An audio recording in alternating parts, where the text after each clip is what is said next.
Welcome back everybody, hope you're all doing alright. It's not actually the next day like planned, but that's because I got some good news. NASA is going to be running the third event of the season, which means I'm going to actually have something to go do and actually take the car out to track. But that did mean that I needed to get my car in for an inspection, which I did today. And they only failed me on my tires. Have no idea why they'd fail me on those, but yeah, be it bygones be bygones. I'm going to be running stickies anyway, so that's the plan. I'm not able to get my car into my alignment guy to camber my rear like I was originally intending until Sunday, so 2 days from now, which is why I did the inspection and then put this off, because I didn't want to have a bad alignment when I went into the inspection and have them fail me on that just in case.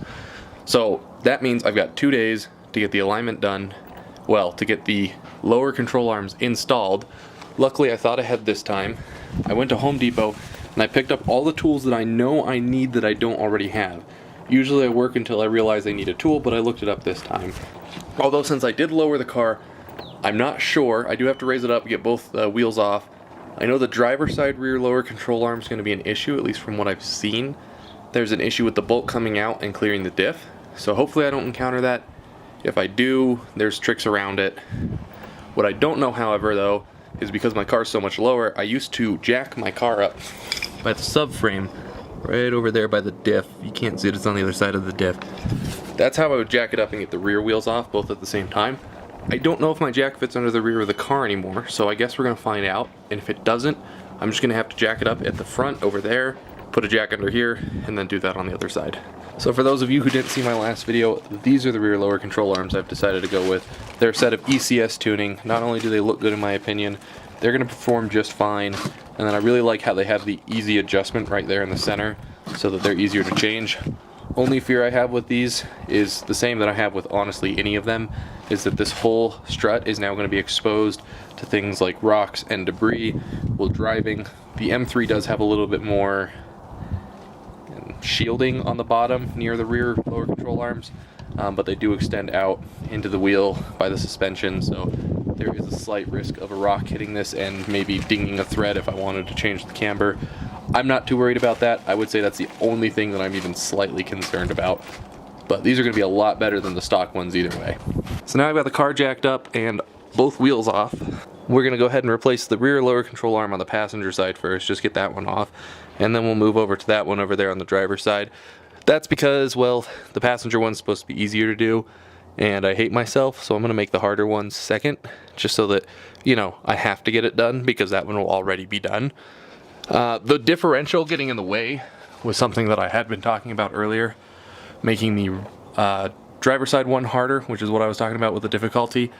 There is a way to cheat it, but it turns out all the ways that I found out to cheat it are wrong, but we'll get into that later. First, we're going to want to take this nut off. It's an 18. Then on the other side, that's also going to be an 18. So I'm going to hit this side with the impact, and then I'm going to hold that side with a wrench.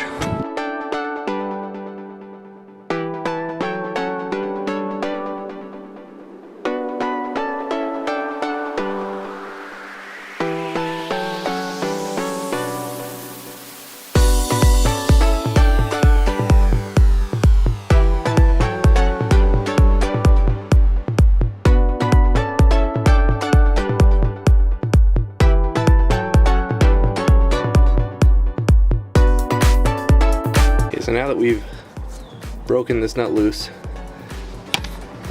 we're going to want to remove that one right there. I'll do that with the ratchet, ratcheting wrench.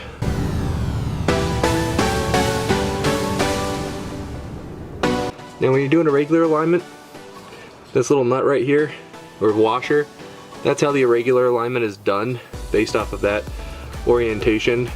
It's going to push the whole assembly in and out, so that's got to come off, and we're not going to be using that. This little tab right here is supposed to be in a groove, and although I don't know how easily I'm going to be able to show this to you, you might be able to see it right there on the top. That's the groove that it's supposed to go into. So somehow it shifted off its orientation and isn't where it's supposed to be, which means this is going to be a lot harder to get out.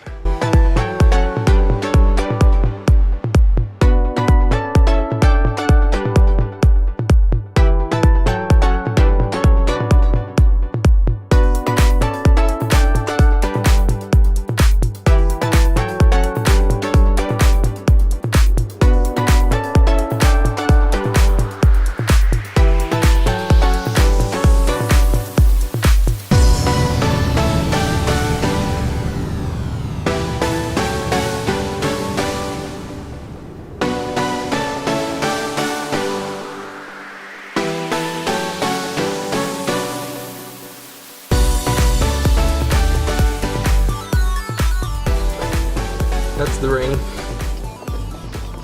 the nut, the washer. Not gonna need that anymore, thankfully.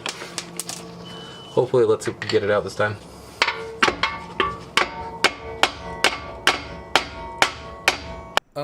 Yeah, let's just fast forward this a little bit.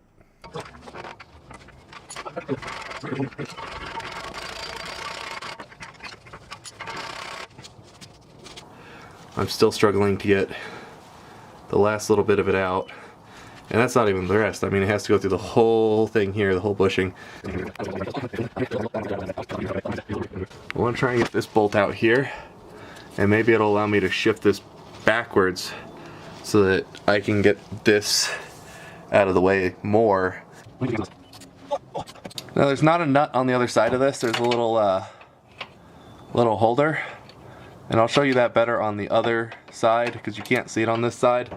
It's actually going to be not a lot of fun to even take out in the first place, but there's nothing I need to hold on the other side to let this come out.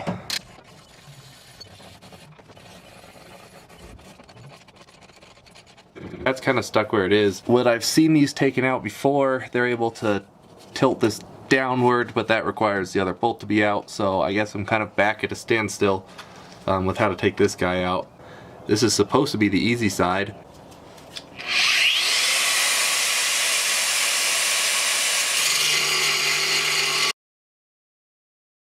Okay, so it's the next morning. I was able to get the bolt out. I don't know what made it so hard. I sprayed rust penetrant on it a lot later than I'd like to admit. But what I was able to do was I pounded it on this end until it was flush with the washer. And then the reason it has vice grips on it is I cut the lower control arm. This is the side that was on the nut. I cut that out of the way because it was in the way of getting this out.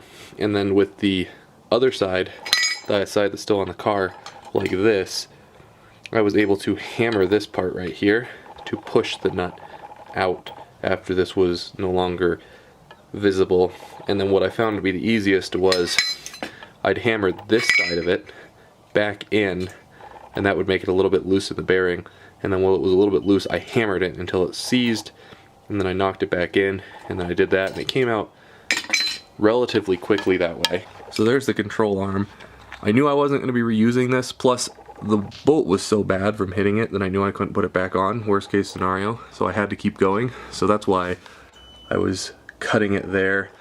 I'm going to go ahead and just move to that side over there and get that nut out, and hopefully I don't have the same problems. And then once that's out, then we'll address the issue of getting these nuts out, and then we can put the new control arms in. Okay, so here's the driver's side. Once again, this is the bolt, 18mm, and then on the other side is a nut. It's going to be also 18mm. I'm going to start by trying to just break the two loose, and then I'm going to remove the nut first. I did hit this one with rust penetrant last night when I hit the other one, when I finally realized I should, and then I just did it again earlier today, or just recently, right before I started filming, just so that it would be extra loose, and I'd be sure that I didn't have the same issues. But I'm going to break that off real quick. I'm going to start with the breaker bar. I'm not going to do the impact on this time because that was just issues.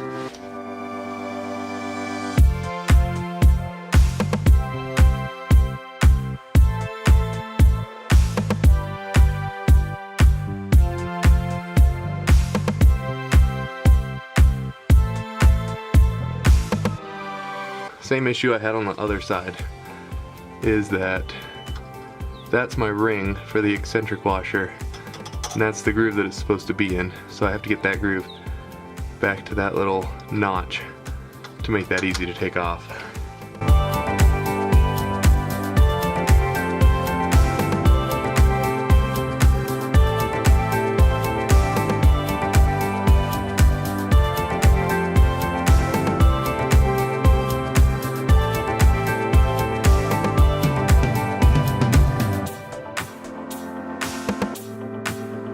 Once again, that's your eccentric washer. It's got the little groove right there, which matches up with the bolt. So now we're going to try and pound this bolt out. I'm going to be a lot more gentle with it and try some different techniques.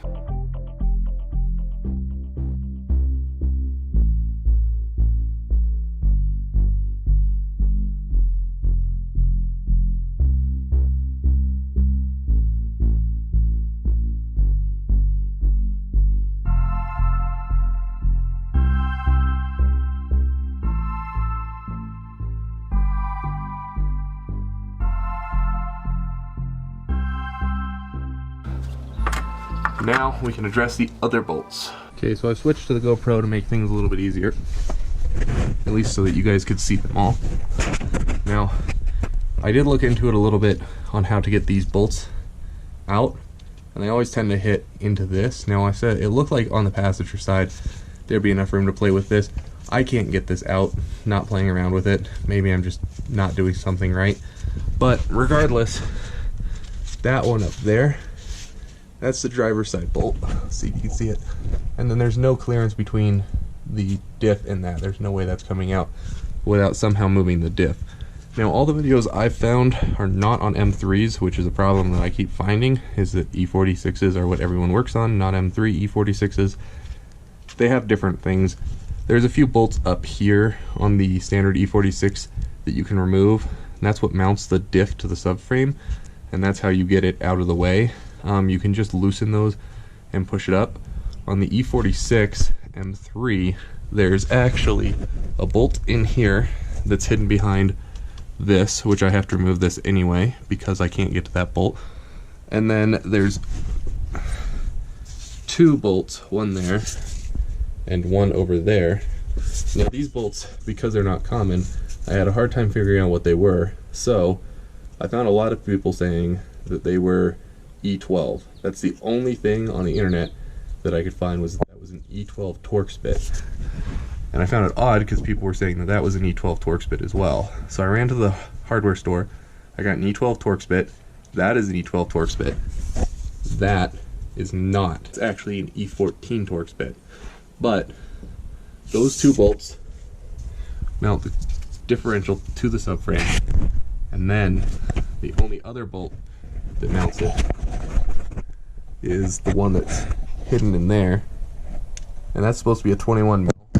Yeah, the GoPro's having a hard time seeing it, but that's the mount right there, and that's going to be reached through this hole right here. So 21 mil there, two E14s, and then my hope is that I'll be able to jack the diff up enough out of the way that I can pull these two bolts out. At least that one I think will work. This one I'm hoping will work, but it might take some finagling. Just so you're all aware, that's the front of the car, this is the rear of the car, the back of the differential has the E12s, and then the middle on the passenger side has the 21 millimeter.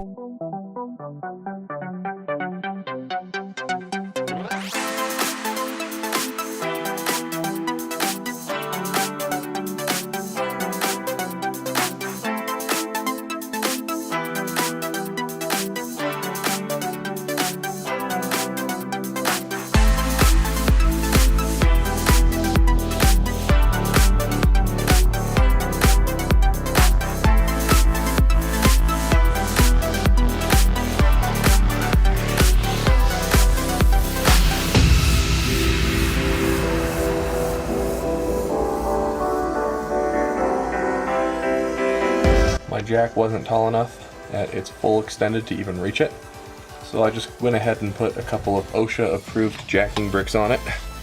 Completely safe, completely OSHA approved. This is where hoping and praying is going to come in handy, because I don't know if I can get this out far enough with the body here. I'm just hoping that I can, so I guess hope is all I have on this car right now.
Now I just have to figure out how to do this on the other side, which has a lot less clearance.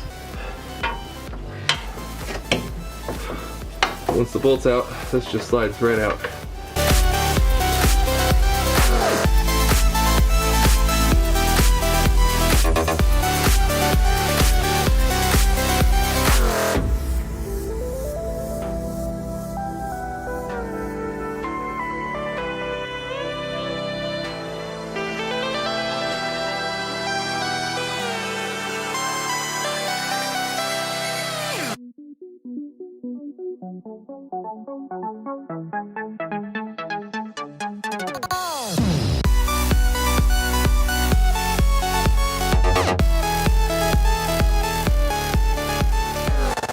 After a nightmare, I finally got the bolt on the driver's side out.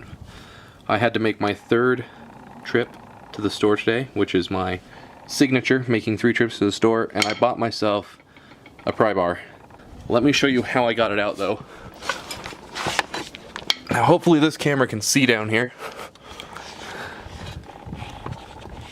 So that was where the bolt was.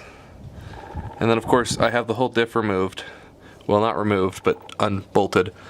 And then I reached the pry bar up in there, so that's where one of the E14 Torx nuts was. And I put the pry bar between those 2 places where it goes in and that. Pried it away, obviously, to create room for the bolt, and then pushed it in the direction of the passenger side, so pushed it that way. And that gave me just enough room to get the bolt between there and that little groove, and then it slid out. So it is completely doable. It's just a lot of work. One good trick to do with your new control arms is to line them up next to each other and make sure that the bolt holes are in the same spot, since you can extend this one and shorten it, just so that you get a very similar ride to what you had prior. If you're going to install it yourself and then align it yourself, I guess it doesn't matter too much, because once you get into the alignment step, then you can get it perfect. But if you're going to take it to an alignment person like me, you just want to make sure that it's roughly the same. That way you can drive on it. I was unable to do that on the passenger side for no particular reason. To just run over some torque specs, I looked them all up. It says that those are supposed to be 20 Newton meters or about 15 foot-pounds, and then turn it 90 degrees. So for both of those, the one over there is supposed to be 200 Newton meters, or I'd say ballpark 148 foot-pounds, and it just stays there. And then the one up there for the control arm, that's supposed to be 77 Newton meters, 57 foot-pounds. And then this one right down here, that's going to be 110 Newton meters, and 81 foot-pounds if I'm not mistaken. So I'm going to start with the diff just to get that all tightened up, and then we're going to hop up, just do both of these, and then it's a matter of putting the wheels back on the car and bringing it down. I'm going to make sure now that these are attached that these nuts on mine are tightened down, so if you do end up getting a very similar design, if not the same ones, make sure you tighten these. Well, the sun's finally left us, but I was able to get both control arms out, thankfully. No issues, kept everything completely OSHA approved, no headaches whatsoever, super simple job. But just to recap, so that makes it a little bit simpler, what I would do if I was doing this again, knowing what I know, since the M3 is different slightly from the other E46s in this respect, I would jack up the car, and then I would take both the bolts off of the trailing arms to the control arms first, and then I would get the jack in there and disconnect the diff. If you disconnect the diff first, the jack's going to be sitting in the center of the car and it's going to be annoying, so just do it afterwards. Once that's disconnected, I would take out the bolt on one side to the subframe for the control arm, and then I would put the new control arm in at the same time, just so you don't have to move the diff to get the bolt back in. Just do it all in one step. Then go to the other side, do the same thing.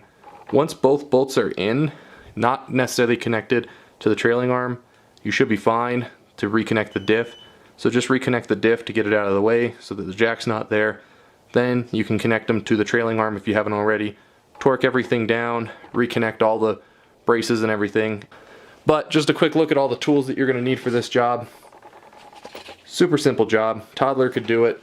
I will, however, though, leave a list of tools that I would recommend for this job down in the description. Things that are kind of necessary, like the E14 Torx Socket. So I'll just throw that down there. Anyway, guys, You stay safe, and I'll catch you next time.